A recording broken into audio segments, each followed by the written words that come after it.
और इसी बीच एक अहम खबर आपको बता दें, नीतीश कुमार से मिलने पहुंचे ललन सिंह। इस वक्त की बड़ी खबर, बैठक से पहले मुलाकात करने पहुंचे हैं संजय झा भी नीतीश कुमार से मिलने पहुंचे। बैठक से पहले नीतीश कुमार के घर पहुंचे ललन सिंह। शाम 4 बजे से जेडीयू पदाधिकारियों की बैठक होनी है। कल जेडीयू राष्ट्रीय कार्यकारिणी की बैठक होगी और उसके पहले मुलाकात करने पहुंचे हैं ललन सिंह। अब देखिए, ये मुलाकात करने पहुंचे हैं, इसके बहुत कुछ मायने भी हैं। तमाम जानकारी के साथ हमारे सहयोगी ऋषिकेश हमारे साथ लाइव जुड़ चुके हैं। ऋषिकेश, ये मुलाकात करने पहुंचे हैं ललन सिंह, क्या समझे? क्योंकि 4 बजे से बैठक होगी पदाधिकारियों के साथ, क्या पहले एक रणनीति तय होगी?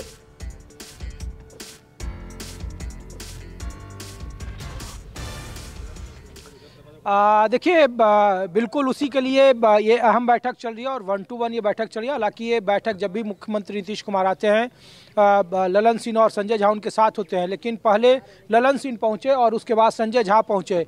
और इस बैठक के मायने क्या है, एक तस्वीर में फिर दिखा रहा हूँ। देखिए कि इनके घर के बाहर जनता दल यूनाइटेड का जो पोस्टर लगा, उसमें सिर्फ जनता दल यूनाइटेड का सिंबल है।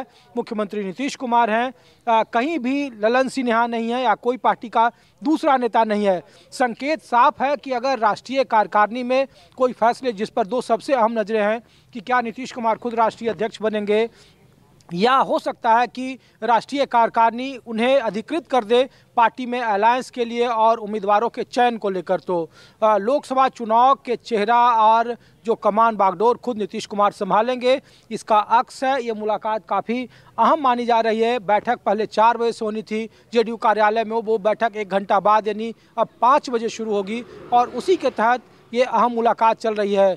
पार्टी का एजेंडा क्या हो, कल कार्यकारिणी में किस तरीके से जो सूत्र दावा कर रहे हैं न्यूज़ 24 के पास कि बीजेपी के खिलाफ और आक्रामक होगी जनता दल यूनाइटेड, जो किंतु परंतु जैसे शब्द थे कि एनडीए की तरफ रुख कर सकते हैं, अध्यक्ष बदलने के कई सारे मायने निकाले जाते थे, तो ऐसा कहीं कुछ नहीं है। सिर्फ और सिर्फ लोकसभा 2024 के चुनावी तैयारियों को लेकर राष्ट्रीय कार्यकारिणी और परिषद की बैठक में चर्चा होगी। अध्यक्ष पद को लेकर ये निश्चित तौर पर है कि हो सकता है कि नीतीश कुमार इसकी कमान खुद संभाले और अधिकृत, या फिर दूसरा ऑप्शन है कि पार्टी अधिकृत कर दे, कार्यकारिणी उस पर मुहर लगा दे कि वो टिकट का बंटवारा या उम्मीदवारों का चयन या फिर सीटों की संख्या या तालमेल का जिम्मा नीतीश कुमार करेंगे, इसके लिए वो अधिकृत कर दें।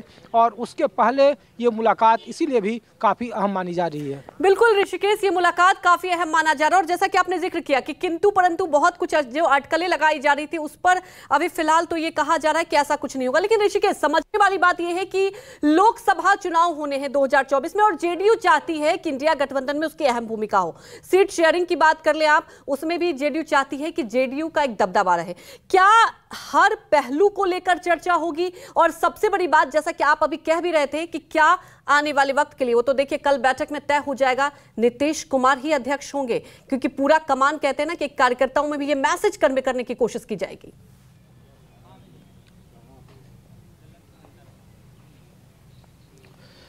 देखिए, बिहार में सीटों की संख्या या गठबंधन को लेकर कोई समस्या नहीं है। बाकी के इंडिया के अन्य राज्यों के मुकाबले ये बिल्कुल स्पष्ट है, 1 या 2 सीटों का अंतर हो सकता है। जो सबसे बड़ी समस्या है कि जनता दल यूनाइटेड चाहती है कि राष्ट्रीय राजनीति में उनके नेता की भूमिका बड़ी हो, जो अब तक नहीं हो पाया है। पूरे विपक्ष को एक साथ लाने की कोशिश नीतीश कुमार ने पटना से शुरू की थी, 4 बैठकें हो गई है। हालांकि बार बार पार्टी की तरफ से ये कहा जा रहा है कि संयोजक या फिर कोई अन्य पार्टी का चेहरा बनने को लेकर नीतीश कुमार ने कभी नहीं कहा। लेकिन पार्टी में अंदरूनी तौर पर अब भी जब राष्ट्रीय कार्यकारिणी की बैठक होगी, परिषद की बैठक होगी, तो नीतीश कुमार को 2024 के लिए चेहरा घोषित करने का राजनीतिक प्रस्ताव पारित होगा। ये भी जनता दल यूनाइटेड के जो हमारे सूत्र हैं, जो उस बैठक के पदाधिकारी हैं, वो ये दावा कर रहे हैं। लेकिन जो गठबंधन है या फिर जो नीतीश कुमार, जो बार बार अटकलें लगाई जा रही थी अध्यक्ष पद के बदलने को लेकर, ये भी कहा जा रहा था कि एनडीए की तरफ रुख कर सकते हैं, वो विंडो खुला रखना चाहते हैं। ये सब किंतु परंतु जैसे जो सवाल है उस पर विराम लगने वाले हैं। नीतीश कुमार और उनकी पार्टी बीजेपी के खिलाफ और ज़्यादा हमलावर होगी। पार्टी की कल राष्ट्रीय कार्यकारिणी की बैठक में चर्चा इस बात पर होगी कि जब 22 जनवरी को राम मंदिर का उद्घाटन होगा और लोकसभा चुनाव में उसे बतौर मुद्दा भुनाए जाने की कोशिश होगी, तो बिहार में महागठबंधन के पास उनको काटने के लिए कौन से तर्क होंगे और इसीलिए ये तमाम किंतु परंतु और मुद्दों पर राजनीति को आगे बढ़ाने के लिए ये पार्टी पदाधिकारियों की बैठक बुलाई गई है।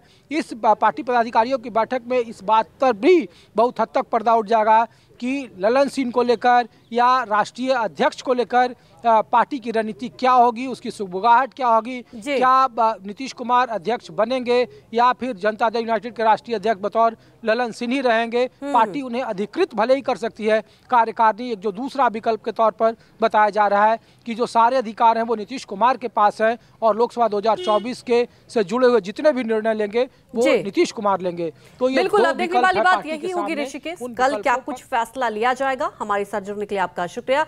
वहीं आपको बता दें कि नीतीश कुमार ने क्या कुछ कहा है, तो दूसरी तरफ ललन सिंह ने भी कहा है कि देखिए हम एकजुट हैं और एकजुट रहेंगे। क्या कुछ कहा पहले सुन लेते हैं। हर साल राष्ट्रीय स्तर पर बैठक होती है और उसी दृष्टिकोण से फिर बैठक रखी गई है। कल बैठक है, आज हम लोग आ गए हैं और कल बैठक है, उसके बाद ब्रीफ करेंगे। ठीक है, हो गया। पार्टी के राष्ट्रीय कार्यकारिणी की बैठक है, राष्ट्रीय परिषद की बैठक है, नियमित बैठक है और नियमित बैठक में होती है। उसके लिए आप नैरेटिव सेट कर रहे हैं, तो नैरेटिव जो सेट करना हो आप मैनेजमेंट से बात कर लीजिए और उनको कहिए कि भारतीय जनता पार्टी से बात करके जो नैरेटिव सेट करना हो करते रहें। जनता दल यूनाइटेड एक है और एक रहेगा। आप चाहे जितना भी ताकत लगा लीजिए और आपके मैनेजमेंट और भारतीय जनता पार्टी जितनी ताकत ली, हम आपसे इस्तीफा देना होगा तो हम आपसे परामर्श कर लेंगे। अब ये बात तो नीतीश कुमार बता सकते हैं या उनके विश्वस्त बता सकते हैं, लेकिन जदयू उपापोह में है, जदयू का अस्तित्व खतरे में है। कुछ लोग आरजेडी में विलय की पूरी योजना बना लिए हैं, तो आरजेडी की पूरी योजना विलय की बना लिए हैं। शायद नीतीश जी उससे सहमत है कि असहमत, ये तो आज से कल तक पता चलेगा। लेकिन मैं यही जान रहा हूँ जदयू के साथ अगर इनकी सरकार चलेगी जैसा अभी है, तो नीतीश कुमार की पार्टी जदयू को घुटना टेकना पड़ेगा आरजेडी के सामने। या तो विलय करेंगे या घुटना टेकना पड़ेगा। गिरिराज सिंह जी के बयान चाहे राजनीति पे हो या धर्म पर हो, वो भड़काऊ, आपत्तिजनक, उत्तेजनात्मक होते हैं। उस पर टिप्पणी करने की आवश्यकता नहीं। तो गिरिराज सिंह ये भी कहते हैं कि भाजपा में नीतीश कुमार की नो एंट्री है। ये नो एंट्री के बैनर के पीछे कुछ और तो नहीं हो रहा है? वो पार्टी के सर्वमान्य नेता नहीं है। नीतीश कुमार अपनी पार्टी के सर्वमान्य नेता हैं। वहां पर नरेंद्र मोदी जी और अमित शाह जी और नड्डा जी नेता हैं। उनको अपने कमान में